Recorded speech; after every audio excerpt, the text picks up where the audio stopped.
This lecture video is about adding and subtracting radical expressions.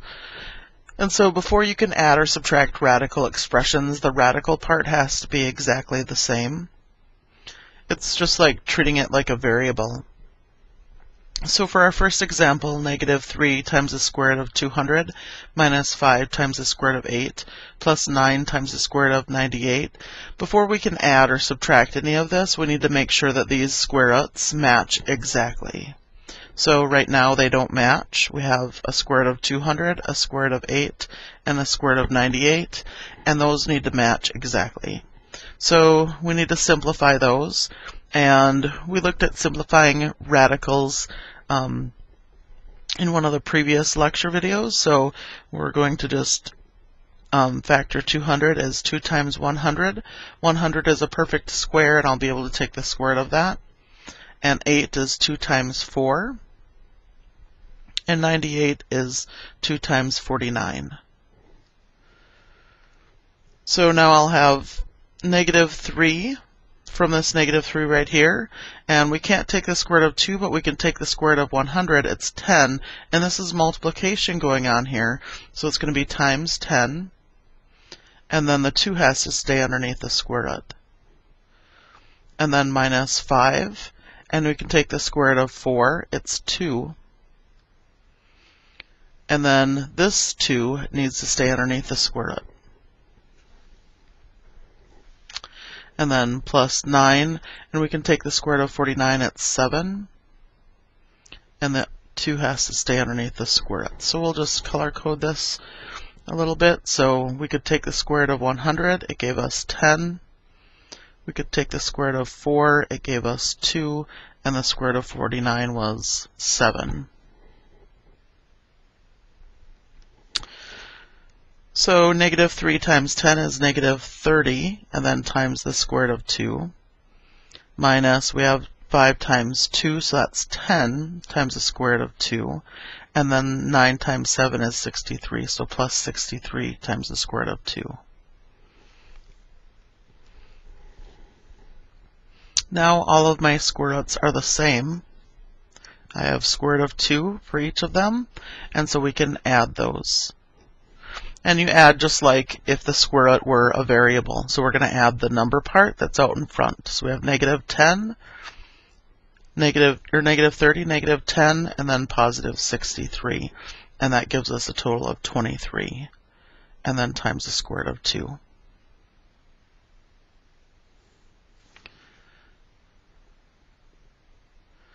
Our next example is the square root of 300x cubed minus x times the square root of 12x. And so 300 factors is 3 times 10.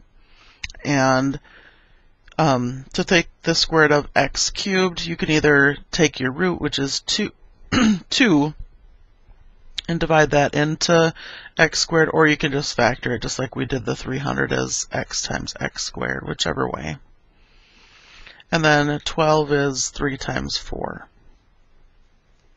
So we don't have a number in front of there, that's an implied 1. And we can take the square root of, oops, this should be 100. We can take the square root of 100, it's 10. And the square root of x squared is x. And then the 3 and the x have to stay underneath the square root. And we can take the square root of 4. So we'll have minus 2x. And then this 3 needs to stay underneath our square root. And also we have an x under there as well. So now with this one, we not only have our square root, but we also have some variables in there. So this whole part after the number has to match exactly. So we have x times the square root of 3x. This one also has an x times the square root of 3x. And since those match exactly, we can do this subtraction, and 10 minus 2 gives you 8.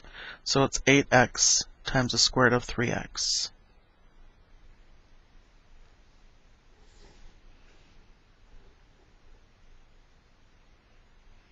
In our next example, we have some cubed roots here, and 8 is a perfect cube, so we can take the cubed root of that, it's 2. And then we can't take the cubed root of x, so that has to stay underneath. Cubed root of 27 is 3. And again, we can't take the cubed root of x, so that needs to stay underneath. So now our cubed roots match exactly, and we can do this subtraction. And 2 minus 3 is -1. And you can write the 1 in front of this, but you don't need to. Just write negative cubed root of x.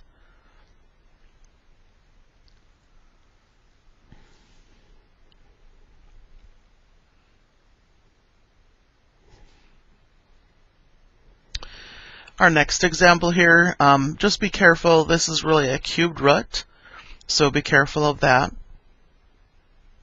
So we have 7 times the cubed root of x cubed y to the 13th plus 5x y times the cubed root of 8 y to the 10th.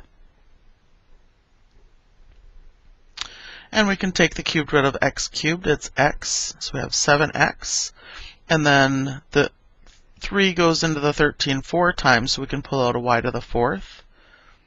And there would be a remaining 1y left, so that y needs to stay underneath our cubed root.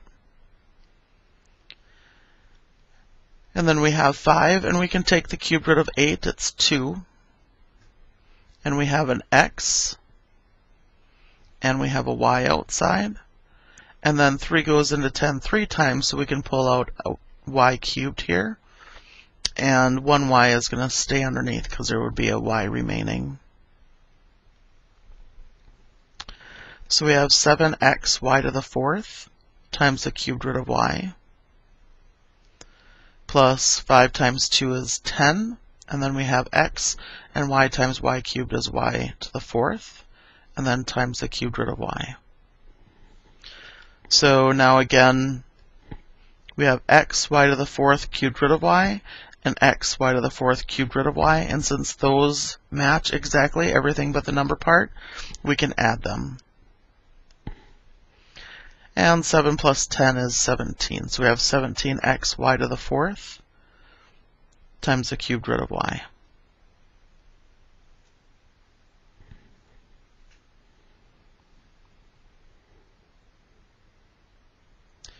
In this one we have some fractions, and so now not only do the roots have to match, and they already do, but we need matching denominators as well.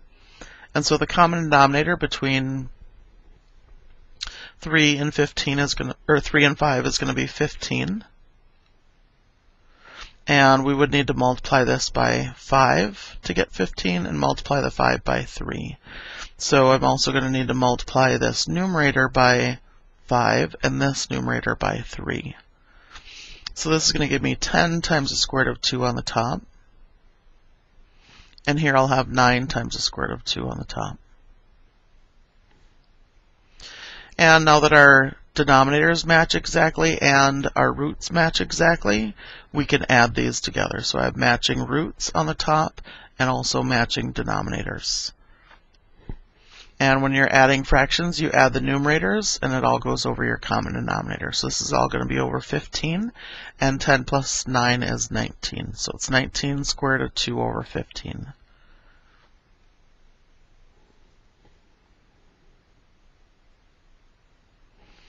In this next example, we want to simplify this second square root before we add. And you can't take the square root of 11. I'll just write this out first. So you can take the square root of the numerator divided by the square root of the denominator. So our first fraction, 2x squared of 11 over 5, I'm just going to leave the same.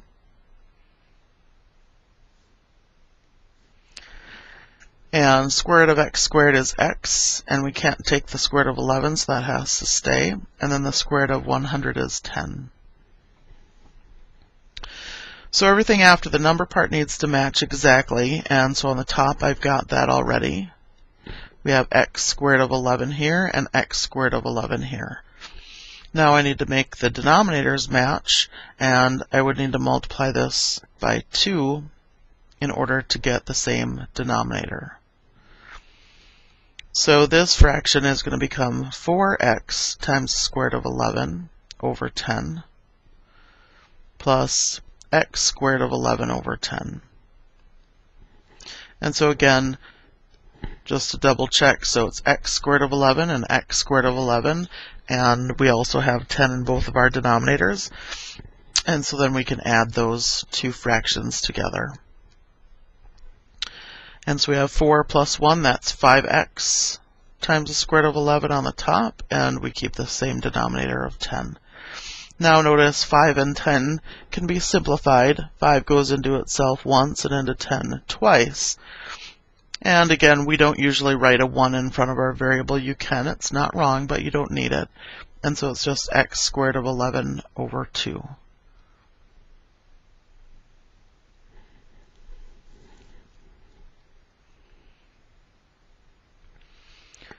Couple more examples here.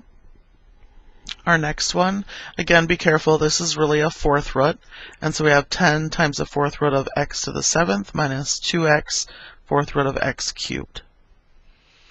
So you could rewrite this x to the 7th as x to the 4th times x cubed, or just think of how many times 4 goes into 7, and the answer is that it goes in there once with a remainder of 3.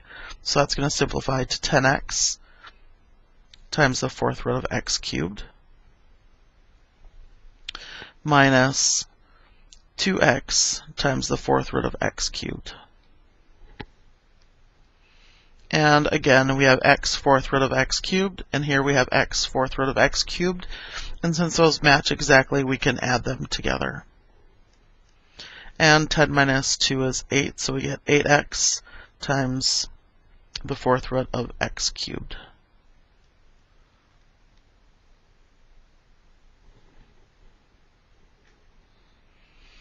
And our last example here, another fraction example. And the square root of 20 x squared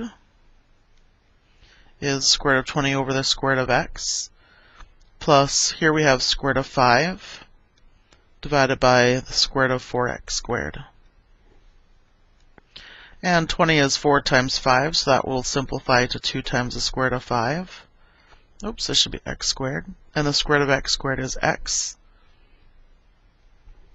plus the square root of 5, and the square root of 4x squared is 2x. So our square roots on the top match, but our denominators don't, and I need to multiply this one by 2, so I need to multiply my top by 2. So I have 4 square root of 5 over 2x plus square root of 5 over 2x.